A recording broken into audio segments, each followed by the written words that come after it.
আসসালামু আলাইকুম, সবাই কেমন আছেন? আশা করি সবাই ভালো আছেন। আল্লাহ তাআলার রহমতে আলহামদুলিল্লাহ আমিও ভালো আছি আল্লাহ তাআলার রহমতে। তো আজকে আমি লিডা মাছ ঝোল করলাম, আর এটা কীভাবে করছি আপনাদেরকে বলে দিচ্ছি।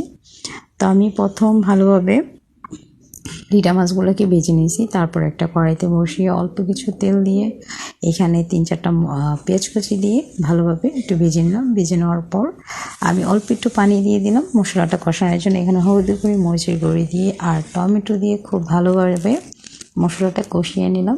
তারপর স্বাদ মতো লবণ দিলাম, লবণ দিয়ে ভালোভাবে নেড়ে চেড়ে কষিয়ে নেব মশলাটা।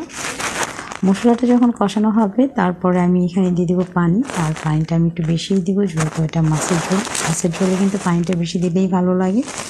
তারপর আমি মাছগুলো দিয়ে ভালোভাবে নেড়ে চেড়ে আমি মাছগুলো আরেকটু ভালো করে এই এতটুকু পানির ভিতরেই আমি সিদ্ধ করে নিব। আর এখানে কিন্তু আমি পানিটা দিছি প্রায় 1 গ্লাসের মতো, আপনারা বেশি বা কমিয়েও দিতে পারেন। তারপর 4-5টা কাঁচামরিচ দিয়ে ধনিয়া কুচি দিয়ে এখন 5 মিনিটের জন্য ঢেকে রাখবো। তারপর আমি পরিবেশন করব।